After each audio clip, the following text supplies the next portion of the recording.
यह बात तब की है जब शहंशाह अकबर और बीरबल की पहली मुलाकात हुई थी। उस समय सभी बीरबल को महेश दास के नाम से जानते थे।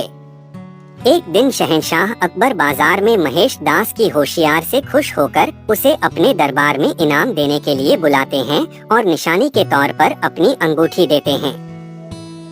कुछ समय के बाद महेश दास सुल्तान अकबर से मिलने का विचार बनाकर उनके महल की ओर रवाना हो जाते हैं।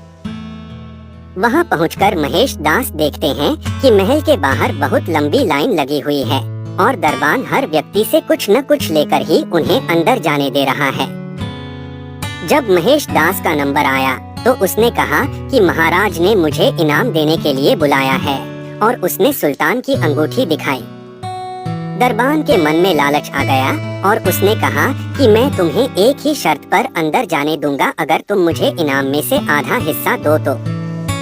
दरबान की बात सुनकर महेश दास ने कुछ सोचा और उसकी बात मानकर महल में चले गए। दरबार में पहुंचकर वह अपना नंबर आने का इंतजार करने लगे। जैसे ही महेश दास की बारी आई और वो सामने आए तो शहंशाह अकबर उन्हें देखते ही पहचान गए और दरबारियों के सामने उनकी बहुत तारीफ की। बादशाह अकबर ने कहा कि बोलो महेश दास, इनाम में क्या चाहिए। तब महेश दास ने कहा कि महाराज, मैं जो कुछ भी मांगूंगा क्या आप मुझे इनाम में देंगे। बादशाह अकबर ने कहा कि बिल्कुल, मांगो, क्या मांगते हो। तब महेश दास ने कहा कि महाराज, मुझे पीठ पर 100 कोड़े मारने का इनाम दें। महेश दास की बात सुनकर सभी को हैरानी हुई और बादशाह अकबर ने पूछा कि तुम ऐसा क्यों चाहते हो। तब महेश दास ने दरबान के साथ हुई पूरी घटना बताई और अंत में कहा कि मैंने वादा किया है कि इनाम का आधा हिस्सा मैं दरबान को दूंगा।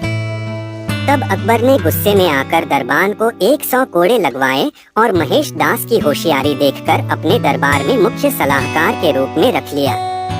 इसके बाद अकबर ने उनका नाम बदलकर महेश दास से बीरबल कर दिया।